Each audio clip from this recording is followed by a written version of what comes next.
Court cards. All right, Pisces, let's see how this goes. Interesting. So the Knight of Wands came up. Is either Capricorn or Aquarius. I can't remember. And then you have the King of Swords. So you have two very distinct, fiery, airy court cards. And so this would represent a fire sign, Sagittarius, Leo, or Aries, Sun, Moon, or Rising.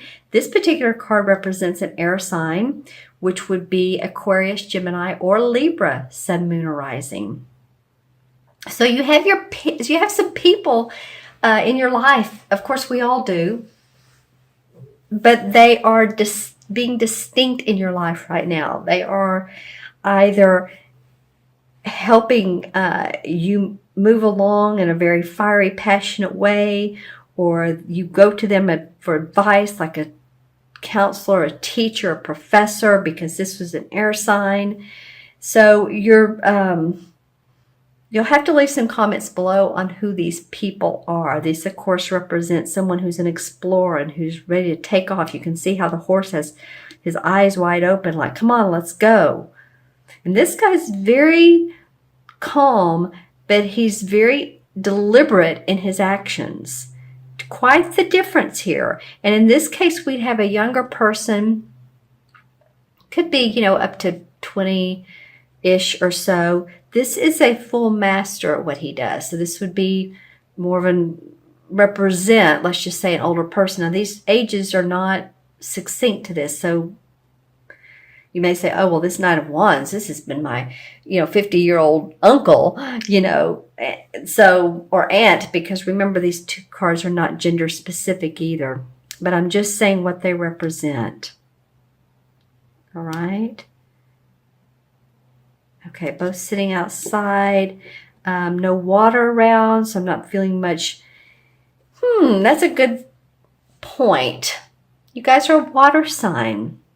Remember to watch your moon and rising too if you want to complete the full picture if these messages don't resonate. But you may want to watch the full video because you never know. There's no water in these cards.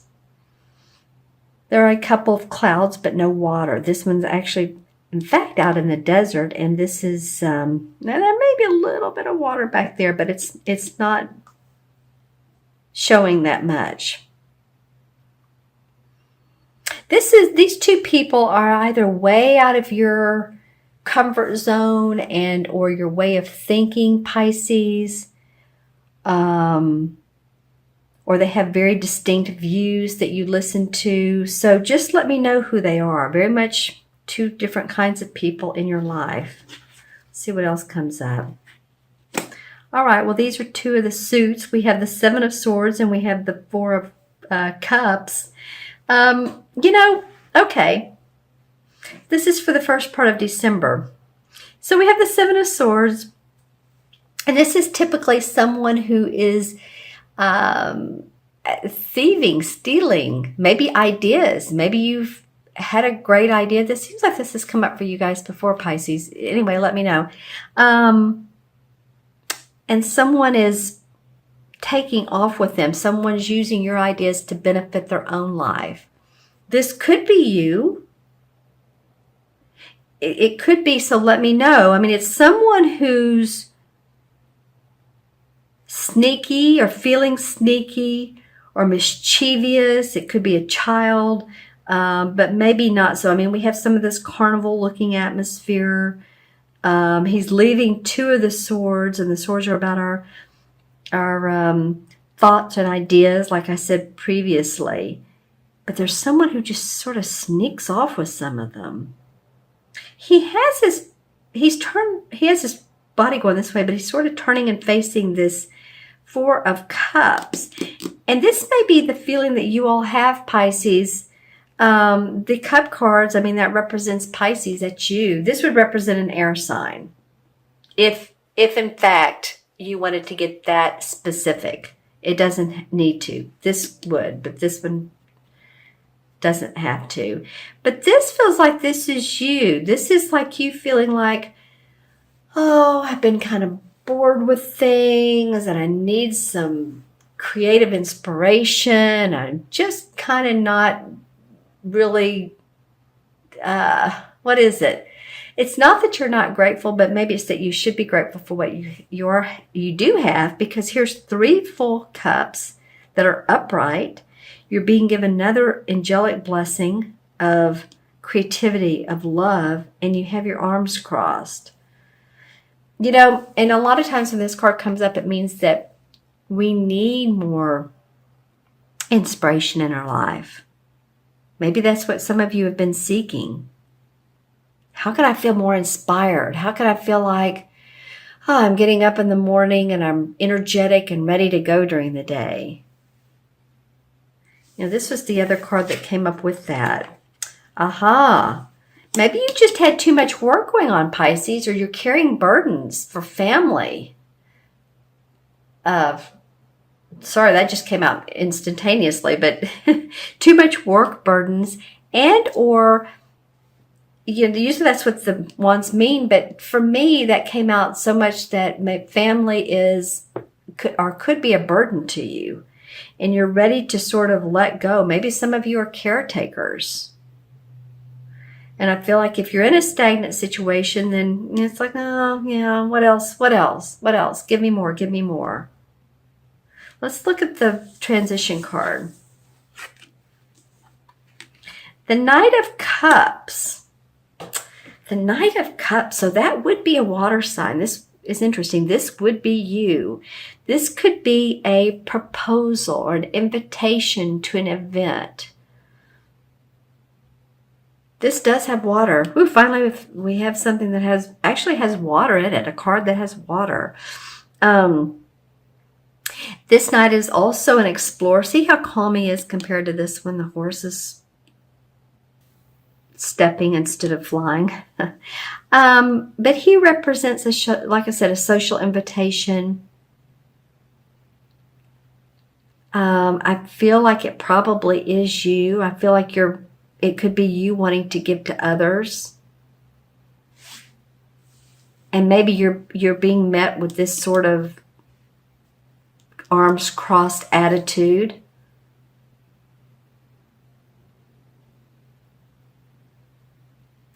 But I do feel like this is you and you're wanting to give to others. If it's someone that's offering you a position or offering you a date, anything like that, let me know in the comments below. I feel like there's something sneaky going on, and you all are not quite in sync with, it might be these two up here. We have 3 court cards. The Knight of Wands and this King of Swords. And then we feel like, oh man, this is just so much work. Something feels like it's a lot of work, but you know what? You're ready to drop that and see a lighter feeling. Feel a lighter feeling. You know, if you've been carrying too much of the load, then, you know, let others know it. Tell them what you need. Express yourself, Pisces. Okay, I'm going to look into the crystal, the one I had sitting there. Let's see what comes up for Pisces for mid-November through mid-December. Let's see if I get a distinct color for a chakra. Wow, this is very clear. A lot of times when I pick it up, I receive colors, but it's like, it's very open and expansive for you guys. Okay, so here's some images. Let's see what comes up. Well, you know, okay.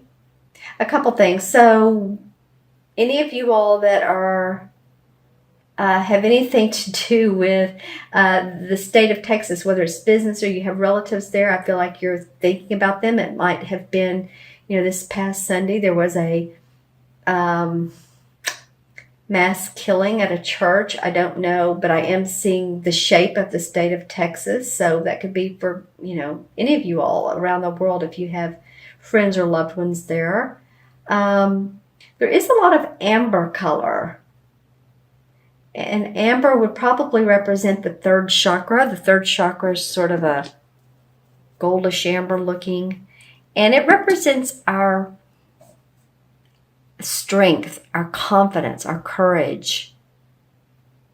So you all may want to sit sometime with an amber stone or put it on your third chakra, your stomach area. And that would help feel strengthened. Plus, if you have any digestive problems, it can help with that as well, is what I've noticed. I'm not a doctor, I'm just saying. Okay. There's a picture I'm trying to get a better view of here. It almost looks like, and here I go with, okay. Well, I'm going to talk about Las Vegas in a different way than what happened a month or two ago. I'm seeing like the outside of a little chapel.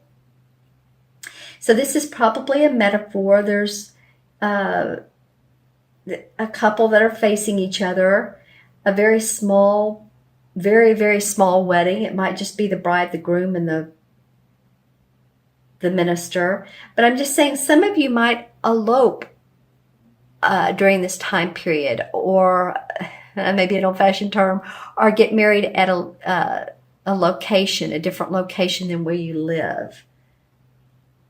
There is a lot of beautiful amber color in this. I know I said that earlier, but it's absolutely gorgeous.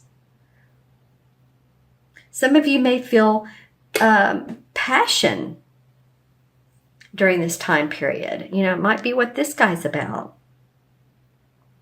Okay, so, you know, congratulations to any of you all that are getting married. If you know, are not, then, and it's been something that's been on your mind, then that vision I saw might be something that's coming up for you, a proposal. Again, proposal, remember this? This could be you, or this could be someone else giving you a proposal.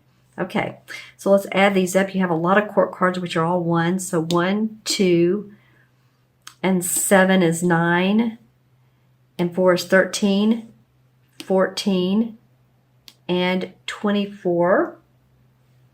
2 and 4 is 6. 6 is an abundant number. 6 is about home and family and responsibility and love. You know, 6 life paths. If you're a number 6 life path, then you are someone who is very giving to others. You know, sometimes too much so. And I don't mean that in a bad way, but I've noticed that 6 life paths, I always tell them, take as much care of yourself as you do other people. Because they tend to be the givers of the world. All right? So I'm just saying, you know, or if you're born on the 6th. I mean, I was born on the 6th, so it can be either one. All right? And the number 6, oh, this is interesting. So there's a theme here, Pisces. All right. The number 6 in the major arcana is the Lover's card. And it's funny because in the crystal I saw a marriage. This is a proposal card or some sort of proposal. For some of you, this is going to be about a relationship and your emotions. But this Lover's card means partnership, bonding, love, marriage, soulmates, deep, long-lasting friendships. So it doesn't have to be a romantic partner. And if you're the one that's just not accepting the proposal, this might be you just say, oh, I don't know. You might be second guessing a relationship. So, you know, there's many indications of these cards, but when the cards come up, we just have to look at how they play out with each other.